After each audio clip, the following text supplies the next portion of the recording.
Good morning, guys. Myself Saurav Srivastava started going to teach you history. Today we will discuss history chapter 1, modern India, part 2. Now let us begin. Modernization created a growing need of various kinds of goods and resources in Europe. Modernization की वजह से Europe के कुछ देशों में बहुत सारी चीज़ों की ज़रूरत पड़ी, जिसे कंप्लीट करने के लिए यूरोप ने दूसरे देशों का रुख किया और वही Some European countries explored other parts of the world and established trade settlements at many places. Europe की कई सारी कंट्री जैसे कि ब्रिटेन, पुर्तगाल, फ्रांस, इन सब कंट्रियों ने दूसरे देशों पर अधिकार किया, वहाँ के रिसोर्सेज को यूज किया. Gradually they established political control over large areas around their trade settlements. They used the resources of these areas to fulfill their own political, military and economic needs. ये देश दूसरे देशों पर अधिकार करते थे और अपनी पॉलिटिकल ज़रूरत को पूरा करने के लिए, मिलिट्री की ज़रूरत को पूरा करने के लिए और इकोनॉमिक नीड्स को पूरा करने के लिए उन देशों के रिसोर्सेज का यूज़ करते थे. जैसे कि इंडिया में ब्रिटेन वाले आए थे, उन्होंने जो किया वो सारा कुछ भी कॉलोनाइजेशन कहलाता है. The process came to be called colonization. The subjected area became a colony whereby it lost its political sovereignty. कोई भी एरिया कॉलोनी तभी बनता है जब वो अपनी पॉलिटिकल सोवरिटी को खो देता है और दूसरे लोग उस पर राज करने लगते हैं. Now a colonising country used the resources of its colony to promote its own modernisation. कोई भी कॉलोनी दूसरे देशों के रिसोर्सेज का यूज अपनी देश को डेवलप करने के लिए कर सकती है. But in the colonies it introduces modernisation only in certain spheres and the only the context that it has it own interest. जो उनकी ज़रूरत होती थी वो उसका यूज़ करते थे, बाकी चीज़ों को वो छोड़ देते थे. Such partial modernization benefited only a small section of the people in the colonies. और उस मॉडर्नाइजेशन का फ़ायदा कुछ लोगों को ही होता था, कॉलोनी के कुछ लोगों को ही होता. Generally for the rest of the people in the colony, colony में रहने वाले बाकी बचे हुए लोग बहुत ज़्यादा गरीबी, डिस्पैरिटी और डिस्क्रिमिनेशन झेलते थे. India became a colony. India colony कब बनी? तो मुगल एम्पायर मतलब मुगल राजा 1707 ईस्वी में औरंगजेब की जब डेथ हुई उसके बाद इंडिया में कॉलोनियाँ बहुत तेज़ी से बनती शुरू हो गई. Many independent kingdom came into existence in India. कई सारे इंडिपेंडेंट किंगडम मतलब जो स्वतंत्र राजा थे वो कॉलोनी के अंडर आते चले गए. The British began to colonise India in the mid 18th century. Britain ने इंडिया में कॉलोनी बसाना मिड 18th सेंचुरी में शुरू किया. This marked the beginning of the modern period in India. और यहीं से इंडिया के मॉडर्न पीरियड की शुरुआत होती है. By the end of the 18th century the British colonised large part of India. Britain India के बहुत बड़े पार्ट पर राज करने लगती है. End of India through wars and policies. किस तरह? तो अपने युद्ध कौशल के द्वारा या युद्ध जीत करके और पॉलिसी के कारण. Colonisation gave the British complete control over India.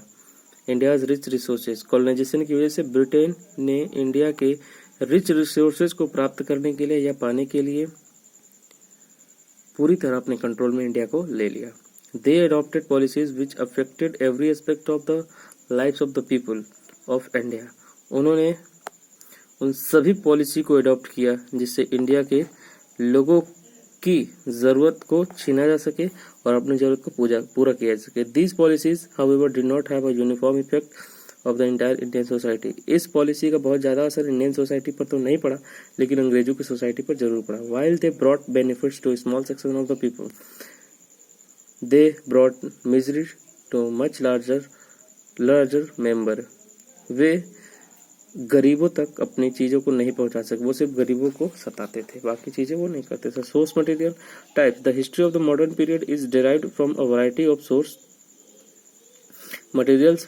Some of source material the types. The history of the modern period is derived from a variety of source material.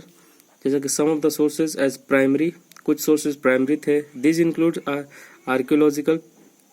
इसको हमने आर्कियोलॉजिकल से प्राप्त किया, बुक्स से प्राप्त किया, आर्टिकल से प्राप्त किया, न्यूज़पेपर, रिपोर्ट्स, मतलब जितनी चीज़ें हमें कॉलोनी के बारे में जाननी है तो हम आर्कियोलॉजिकल डिपार्टमेंट ऑफ इंडिया के थ्रू जान सकते हैं, बुक्स से जान सकते हैं, आर्टिकल से जान सकते हैं, न्यूज़पेपर से जान सकते हैं, रिपोर्ट से जान सकते हैं, पेंटिंग से जान सकते हैं, फोटोग्राफ से जान सकते हैं, वीडियो टेप से जान सकते हैं, ओरिजिनल ऑफिशियल डॉक्यूमेंट से जान सकते हैं.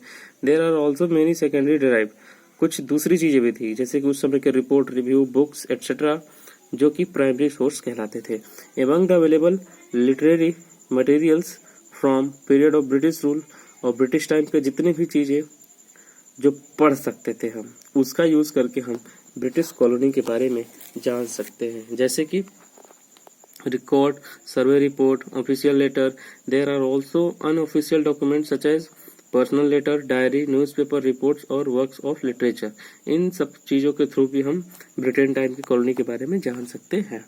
Now inform can be derived from oral sources as well. For example, we know a lot about the conditions of the common people. हम उस समय के लोगों की ज़रूरत के हिसाब से भी उस समय की कॉलोनी के बारे में जान सकते हैं कि उस समय लोगों की जो ज़रूरत रही होगी उस हिसाब से कॉलोनी को बनाया गया होगा। The women and the tribe people in India, उस समय के औरतों की कंडीशन, ट्राइब पीपल यानी कि जो जनजाति थी उनकी कंडीशन को देख करके हम जान सकते हैं। बहुत सारी चीज़ें हैं। बल्लाड्स, लेजेंड, फोल्क सॉन्ग, उस समय के गीत, shown which are passed on orally, जो ओरली थे। However, like all historical source material, these needs to be cross-checked with other sources. और इन सब चीज़ों को सबसे पहले क्रॉस चेक करना बहुत ज़रूरी है। Official record, the British maintain strict control over administration. British लोगों ने इंडिया के एडमिनिस्ट्रेशन पर स्ट्रिक्टली कंट्रोल करके रखा हुआ था and had all administrative actions recorded in document. और सबकी एडमिनिस्ट्रेशन रिकॉर्ड डॉक्यूमेंट के रूप में रखी थी। मतलब ऐसा नहीं था कि लोग ऐसे ही रूल रेगुलेशन बना, सबकी कॉपी थी उनके पास। As a result, all administrative officers from the local to the central level, चाहे वो लोकल लेवल की गवर्नमेंट हो, सेंट्रल लेवल की गवर्नमेंट हो, हैड रिकॉर्ड रूम्स। वहाँ पे रिकॉर्ड रूम्स होता था जिसे हम ऑफिशियल डॉक्यूमेंट जैसे रखते थे, जैसे कि letter, department record, survey report, agreements, notes were preserve before printing came into. प्रिंट होने से पहले wide use in the mid 19th century, documents were hand written. मतलब प्रिंटिंग से पहले ये डॉक्यूमेंट हाथ से लिखे होते थे। Specialist with good hand writing, जिसमें अच्छी हैंड राइटिंग में चीज़ों को लिखा जाता था। The letter document were printed, और जो लेटर डॉक्यूमेंट थे वो प्रिंटेड होते थे। ये देखिए ब्रिटिश कॉलोनी के टाइम की कुछ चीज़ें हैं जो मैं आपको दिखाना चाहता हूँ।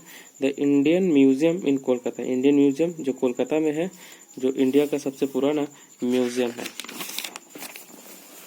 Now come to the next point. Beside record rooms के अलावा the British also built museum. British लोगों ने म्यूजियम और आर्किव्स भी बनाए थे। While artifacts of different period are preserved and displayed for the public in museum, important historical document and the record of government, families and the other organization are stored in archives.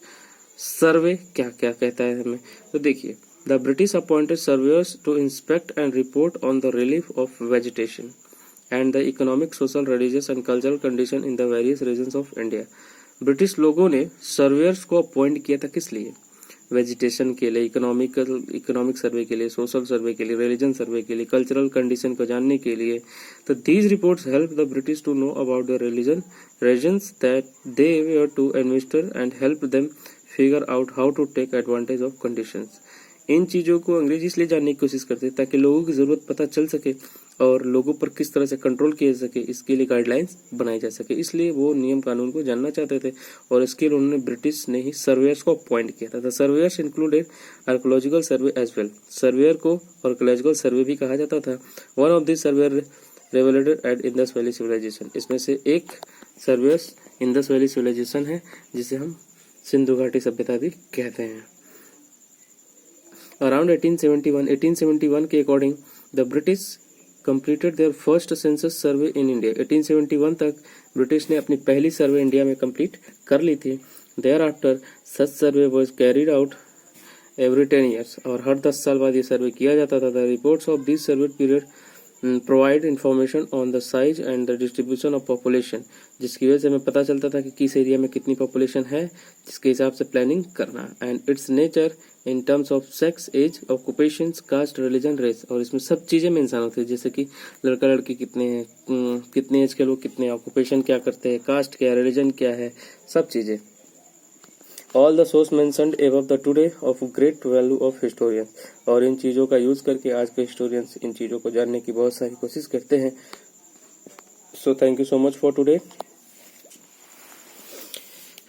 आज का आपका homework है कि इस chapter के जितने भी questions answer हैं, क्वेश्चंस है, इन सबको आप कंप्लीट कर लेंगे अपनी कॉपी पे, ए बी सी और डी तक। ओके, और इसे अगली क्लास में आप लोग भेजेंगे मुझे। So thank you so much for today, thank you so much. Okay.